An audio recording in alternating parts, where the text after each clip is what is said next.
8 pohon favorit setan sering dijadikan tempat tinggal. Setiap makhluk hidup tentu saja memiliki habitat yang berguna sebagai tempat tinggal dan juga berlindung serta untuk mencari makan dan berkembang biak. Sejauh ini, makhluk hidup hanya digolongkan ke dalam manusia, hewan, dan tumbuhan yang memiliki habitatnya masing-masing sesuai karakteristiknya. Tapi siapa sangka, ternyata makhluk yang hidup tak kasat mata juga sering dikabarkan memiliki tempat tinggal. Entah benar atau tidaknya, akan tetapi tak kasat mata ini seperti setan, hantu, jin, bahkan iblis sering menempati tempat-tempat yang diduga angker seperti bangunan, bahkan tinggal di makhluk hidup lainnya seperti pohon.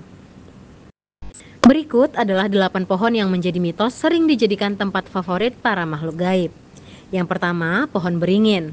Siapa yang tak tahu dengan pohon beringin? Pohon yang rimbun dengan banyak juntayan akar-akar kecil membuat pohon beringin memiliki nuansa sejuk.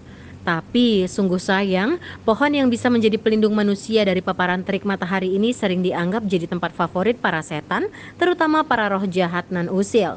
Biasanya, setan yang sering di pohon ini konon katanya kuntilanak dan para arwah penasaran. Kedua, pohon asem.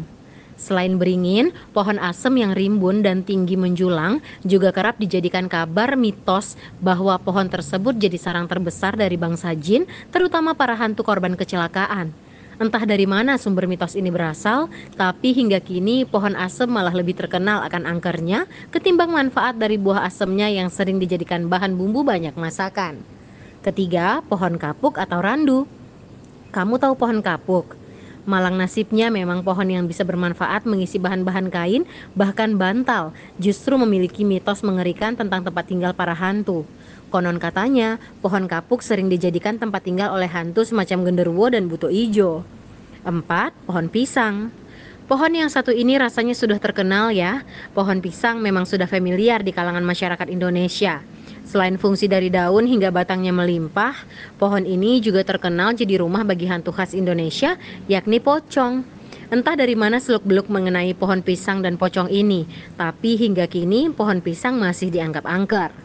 5. Pohon bambu. Pohon bambu juga tak luput jadi sasaran tempat favorit bagi para setan dan hantu arwah penasaran. Konon, menurut mitos yang berkembang, pohon yang banyak manfaatnya ini kerap kali menjadi tempat bersarang Mbak Dini alias kuntilanak. 6. Pohon nangka. Kamu tahu pohon nangka? Pohon yang biasanya tak terlalu tinggi ini juga sungguh sayang menjadi sasaran tempat tinggal dari para setan, terutama sundel bolong. Oleh karena itu, ada juga mitos larangan memakan buah nangka yang sudah busuk karena sudah dihinggapi hantu sundel bolong. 7. Pohon sukun. Berbeda dari pohon angker lainnya, pohon sukun justru lebih dianggap pohon kematian karena ada mitos mengenai pohon ini yang menyeramkan. Konon bagi siapa saja yang memanjat pohon ini harus sesuai hari baik, misalnya hari Rabu atau Kamis, karena bisa berakibat fatal jika menyalahi aturannya. Entah dari mana mitos ini, namun pohon sukun ini memang sering dikabarkan jadi rumah bagi para hantu. Terakhir ada pohon sawo yang juga jadi lokasi strategis para hantu untuk bertempat tinggal dan membangun peradaban. Konon pohon sawo sering jadi tempat tinggal yang nyaman bagi hantu jenis pesugihan, misalnya buto ijo, genderuwo, hingga tuyul. Nah, kamu percaya nggak nih dengan mitos-mitos ini? Tulis di kolom komentar ya. Thank you for watching and I'll see you in the next creepy video.